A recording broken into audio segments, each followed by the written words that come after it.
will pay all of your expenses to college or universities or vocational schools, technical schools,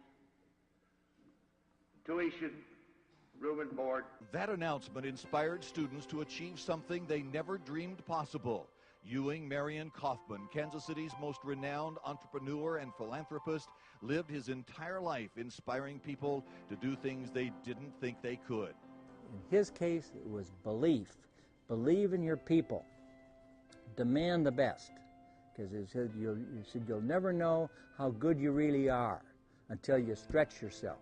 Kauffman stretched himself by taking risks. He started his drug company in his home basement in 1950, calling it Marion Laboratories, before he ever owned a lab. Ewing Kauffman grew up in Kansas City, attending public schools. He was a good student and gifted in mathematics. A severe illness at age 11 kept him at home on his back for a year.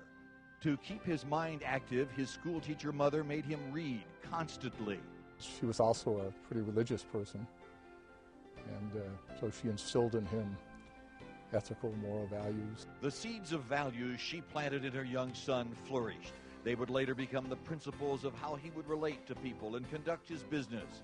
Everyone who worked with him would know his fundamental philosophies. Treat others as you want to be treated.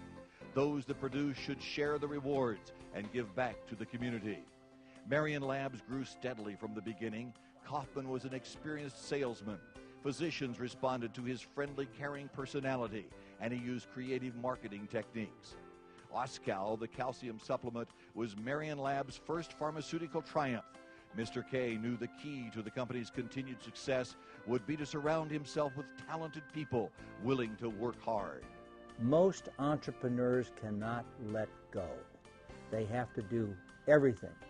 But Mr. K was smart enough to realize that if this is going to be this multi-million-dollar dream that I have for this company and its associates, it's going to take a lot of talented people. Everyone was his associate because we worked together. And we all had different jobs, but we were associated with each other. And he was, you don't find the word staff or my employee in anything you read about Marion Laboratories or the Kauffman Foundation. The way he selected associates was not a typical interview. Lou Smith recalls his meeting with Mr. K before starting work at the foundation Mr. K later established. We talked about our mothers, we talked about school. He wanted to know if I worked my way through school, my relationship with my parents, and a lot of the things that tell an individual who somebody is, not what they do for a living. A person with character could make good decisions. He really wanted you to use your judgment and act like you were an owner of the company. And in that respect, he had very high expectations that you could contribute at a high level. And people usually did.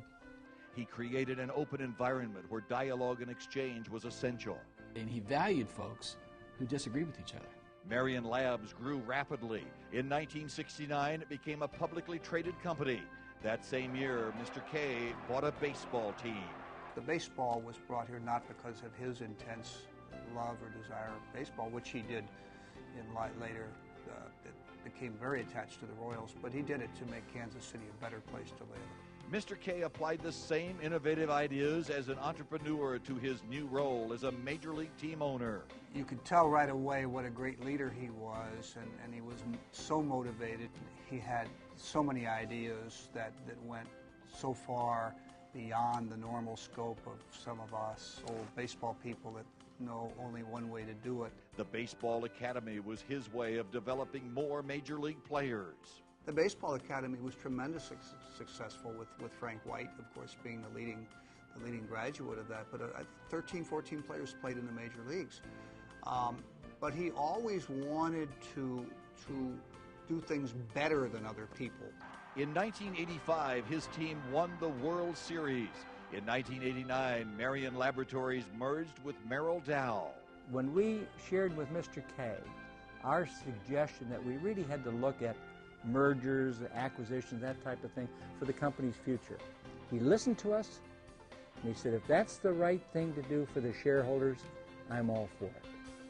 But personally, it would kill me. Mr. K survived the merger, then began to devote his energies to his foundation, Project Early, Project Choice, Project Essential, Project Star were Kauffman Foundation initiatives that benefited youth and families. Mr. K died in 1993. What I think is the most enduring part of Mr. K's legacy is not the Royals, it's not the Ewing, Marion, Kauffman Foundation. It is the way this individual impacted so many other men and women in this community. Kansas City Junior Achievement Business Hall of Fame laureate, Ewing Marion Kauffman.